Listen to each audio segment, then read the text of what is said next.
terima kasih. Fadhal Habib. Biasanya Habib Umar atau asar itu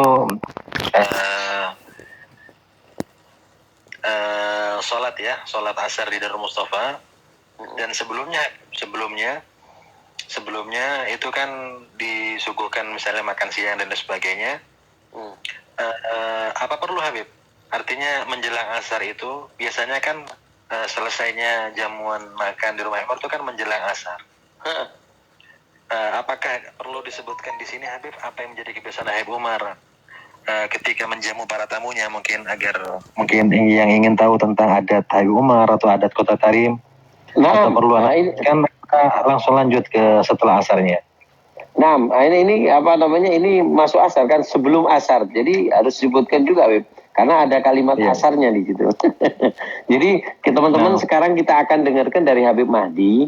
Nah, kita ini kalau ada tamu biasanya ya apa sih kita ini caranya ngadepi tamu, terus apa kebiasaan ahli tarim dan Habib Umar ketika dia ini apa berhubungan dengan tamu, nyambut tamunya kah, apakah berhubungan dengan tamu supaya kita bisa tiru di Indonesia. Kalau kita kan nggak, kadang ada tamu ini kok aduh ketamuan lagi nih, atau mungkin nggak ngeluarkan makanan supaya mereka cepat pulang.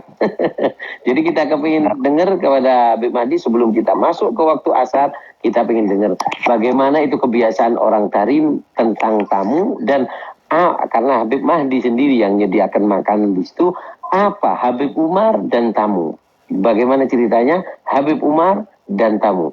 Silakan Habib Mahdi. Alamat Najwa ini. Masya Allah. Bismillah Habib, lanjut Habib. Siap Habib. Di antara kebiasaan Habib Umar Habib adalah ikramud dhaifin, menghormati tamu. Dan pernah satu hari Habib pernah Al-Fajr saksikan, yaitu beberapa dai kita ini di Indonesia ini mau umroh. Biasanya mereka kalau umroh itu ada paket ziarah ke Hadramaut, ke Kota Tarim. Dan di antara yang mereka sudah jadwalkan di Kota Tarim itu yaitu berkunjung kepada Habib Umar. Biasanya orang-orang Tarim itu kalau tidak bicara kepada Al-Fajr, bicara kepada Said Agil bin Yahya. Said Agil ini senior kita, orang-orang dari Gresik. Itu biasanya Habib sama antum ya, Habib Agil. Itu biasanya Habib Umar itu cuma nanya berapa jumlahnya mereka. Artinya apa? Artinya seberapapun tamu ya dari mana, yang penting itu pasti diterima oleh Habib Umar. Habib cuma tanya berapa jumlahnya. Waktu itu Al-Fajr masih ingat satu kejadian, ada satu rombongan datang dari Indonesia. Subhanallah, kalau jamaah Indonesia ini kalau datang nggak nanggung-nanggung Habib. Ya, kalau Malaysia mungkin 10 orang, kalau Amerika mungkin 3 orang, Indonesia ini pernah 70 orang. Pernah hampir 100 orang. Dan terkadang waktunya ini berdekatan. Ya, jadi terkadang ashabul khidmah yang dari Tarim, semisal Syekh Husain Al-Khatib, ini sampai kecapean, Bib. Ya, otomatis ini kan kalau ada tamu 70 orang ini kan nggak makan nasi pecel, Bib. Makan nasi pecel kan tinggal 70 bungkus selesai. Ini betul. Ini kan masalahnya makan besar. Masak di rumah Ubaba ini, di rumah Ibar yang masak untuk 70 orang. Besok ada tamu, karena waktu itu memang waktunya ziarah, dekat-dekatnya waktunya ziarah. Jadi banyak kunjungan dari Indonesia terutama, itu setiap yang datang diundang makan, setiap yang datang diundang makan. Jadi bayangkan berapa harus dikeluarkan biaya oleh Habib Umar, berapa waktu yang disediakan oleh Habib Umar. Dan biasanya Habib, subhanallah, biasanya itu kalau ada jamuan makan atau ada acara di rumah Habib Umar, itu ada sesi baca kitab. Itu biasanya sebelum dan setelah makan. Ya, bahkan kalau ada tamunya dari Indonesia, seperti yang disampaikan oleh Akhina beberapa waktu lalu, kalau tamunya nggak bisa ngedengar atau nggak ngerti bahasa Arab, maka Akhi ini yang nerjemahkan. Jadi Habib Umar yang bicara Arab, nanti Akhi yang nerjemahkan ke bahasa Indonesia. Kemudian di antara adat Tarim, Habib, ada tarim itu biasanya mereka itu kalau sebelum makan itu mereka memasukkan magsal, ada cuci tangan. Ya, itu umum sudah di mana-mana, baik di rumah Ibu Umar ataupun di rumah Habib yang lain. Itu magsal masuk itu sebelum dan setelah acara makan. Biasanya kalau acara sebelum makan Habib itu dicuci semuanya Habib. Dimulai daripada Habaib dulu di depan, terus muter semua yang hadir dicuci tangannya. Tapi kalau maksal yang kedua, cuci tangan yang kedua, itu kan lebih dalam artian kalau yang pertama tinggal bawa teko sama tempat wadah airnya dicuci begitu kan? Untuk basahi tangan makan pertama, Beb. Makan pertama. Tapi kalau makan yang kedua itu kan di situ ada sabun, di situ Kotor, ada ya. serbuk, di situ tangan ya. Kan sudah kotor. Jadi ada di tarim itu yang dicuci setelah makan itu hanyalah para habaib, ya, hanyalah para tokoh, hanyalah orang-orang yang sepuh. Aibnya tidak ada kalau ada orang di tarim masih muda tapi dia nunggu maksud untuk dicuci tangannya, nggak ada. Jadi mereka kalau setelah makan ya beda kalau sebelum makan. Kalau setelah makan itu mereka aib. Jadi mereka nggak mau. Ana masih muda, Ana mau cuci tangan sendiri di wastafel gitu. Ajib, mungkin saya kalau sebentar supaya lebih jadi teman-teman kalau makan disunahkan kan cuci tangan lah. Cuci tangannya itu kan biasa, itu rata, dibagikan rata, semuanya dapat cuci tangan ketika makan. Nah, dan ada di tarim kalau mereka sudah makan kan tangan sudah begitu kotor, sehingga yang bawa teko seperti Habib Mahdi dan juga Habib Saudi ini bawa tekonya itu di situ ada sabun biasanya juga ada. Nanti kita tanyakan apa biasanya yang digunakan cuci tangannya Habib Umar, karena kayaknya bukan hanya sabun di situ. Setelah ini kita akan tanyakan ke Habib Mahdi. Jadi setelah itu kan cuci tangan karena tangan sudah kotor, sudah megang makanan, megang kuah, megang daging dan yang lainnya. Jadi di situ ditarik yang kecil, nggak usah nunggu cuci tangan. Karena apa? Karena mereka masih muda, sehingga cuci tangan yang dibawa oleh Habib Mahdi dan yang lain itu adalah untuk tamu yang sudah sepuh-sepuh, yang tua-tua, supaya mereka nggak perlu berdiri untuk cuci tangan, karena tempat cuci tangannya itu biasanya agak ke belakang sedikit. Seperti itu Habib Mahdi ya. Nah, terus apa Habib, cuci tangannya Habib Umar pakai apa? Apa pakai sabun atau apa? Atau ada apa sunnah Nabi yang mungkin apa yang ada di cuci tangannya Habib Umar itu? Jadi untuk cuci tangan Habib Umar menggunakan huteka. Huteka itu seperti serbuk yang berasal dari tanaman. Jadi Habib Umar tidak pakai sabun biasa karena Habib Umar itu orangnya suka yang alami. Baik yang beliau gunakan, beliau konsumsi. Jadi kalau beliau cuci tangan itu beliau nggak pakai sabun. Jadi beliau menggunakan serbuk tanaman yang namanya serbuk pepohonan ya, tanaman yang namanya huteka. Sudah halus. Dan subhanallah itu huteka. Sidir bukan? Bukan sidir. Iya. Namanya huteka lebih kasar dia. Kalau sidir itu kan lembut. Huteka ini kasar ya. Iya. Bahkan Habib Umar kalau menggunakan huteka itu kata Habib Umar ini lebih baik daripada sabun. Ini bisa menghilangkan duhun. Ada yuzilud duhun. Bisa menghilangkan. Ya. Jadi kalau antum sudah pakai huteka itu Habib, ya kebetulan Al-Fagil bawa sekarang ada di rumah.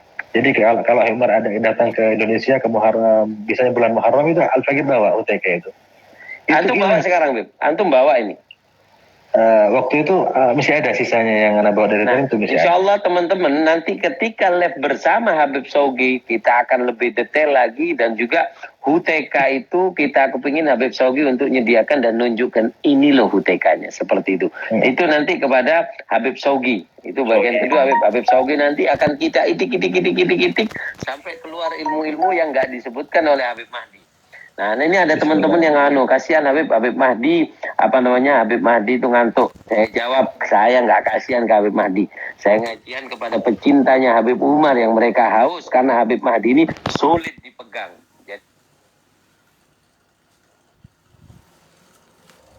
Jadi tolong maaf saya mungkin agak sadis sekarang. Nah,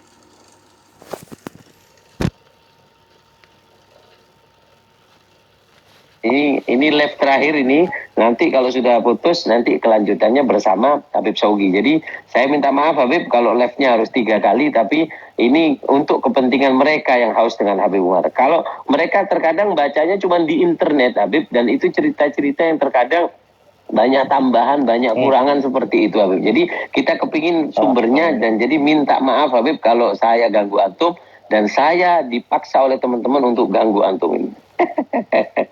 Habib, komentar sedikit Habib tentang apa yang antum sampaikan. Apa yang beredar di media sosial tentang Habib Umar itu sangat disayangkan, dalam artian kita sebagai pecinta Habib Umar harus bisa memilah mana kira-kira yang memang betul statement Habib Umar, mana yang tidak. Jadi pernah Al-Fakir mengalami sendiri, waktu itu ada satu postingan Habib, yang mengatakan, ini penting ya teman-teman, untuk sebelum membagikan postingan Habib Umar berbentuk apapun itu. Nah, ini nasihat dari Habib Mahdi, karena banyak sekali ikhwan yang mereka niatnya bagus tapi hasilnya jelek kepada guru mulia kita karena tangan kita. Jadi kita dengarkan kepada Habib Mahdi, dan mungkin Habib Mahdi sebelum dijawab, tapi yang antum sampaikan semuanya ini nanti teman-teman bagikan, seperti Habib Umar, isi mobilnya Habib Umar seperti siwak, Al-Quran, beliau ngaji, ini bisa Habib ya, beliau share nanti seperti ini, dibuat status untuk teman-teman yang bisa Habib ya. Nah, jadi kita sekarang akan mendengarkan dengan Habib Mahdi. Ini peringatan untuk kita pecinta Habib Umar. So, ada pepatah tarim yang mengatakan bahwasanya bagayashum yu'awar, maunya dia nyium tapi nggak taunya nyulek mata. Artinya dia pengennya nyium, nggak taunya keculek matanya orang yang kita cintai. Seperti itu yang banyak terjadi di internet. Mudahnya kita copy paste membagikan, oh ini seperti itu, dan akhirnya ketika diklarifikasi ke Habib Umar, itu membuat Habib Umar sedih. Jadi kita ingin dengar dari Habib Mahdi, apa ya kita sebagai pecinta Habib Umar ketika menghadapi dunia internet yang mudah sekali dapat dan mudah sekali menyebarkan. Kita ambil pesan penting dari khadim beliau Habib Mahdi tentang bagaimana yang harus kita lakukan ketika kita mendengar kabar-kabar atau cerita-cerita tentang Habib Umar. Silakan Habib Mahdi. Ya, bismillah. Jadi pernah Habib waktu itu ada postingan yang mengatakan bahwasanya Dajjal telah terlepas dari belenggunya.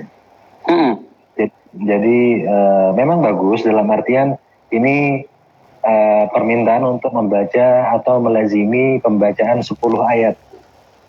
10 ayat pertama atau 10 ayat terakhir surat Kahfi untuk dijaga daripada fitnah Dajjal.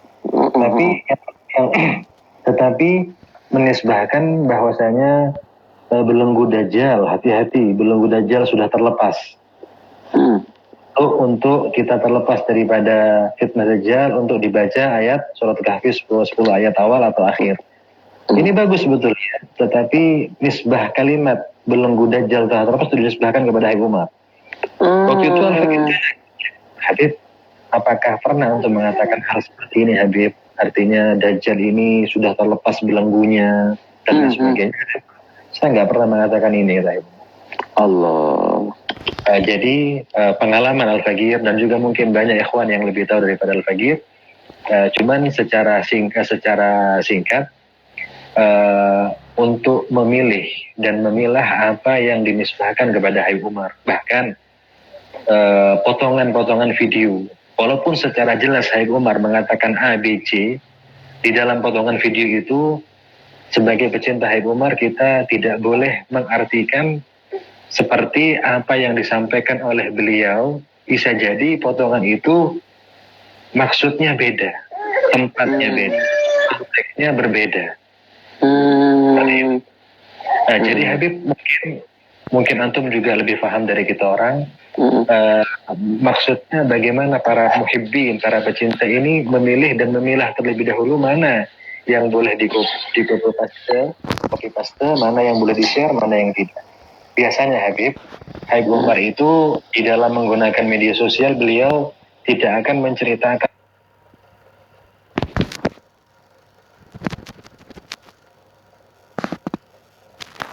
tentang hal-hal yang khusus. masalah ya, tentang mengatakan saya adalah wali ini wali itu tidak ada. Ini catatan penting teman-teman ya.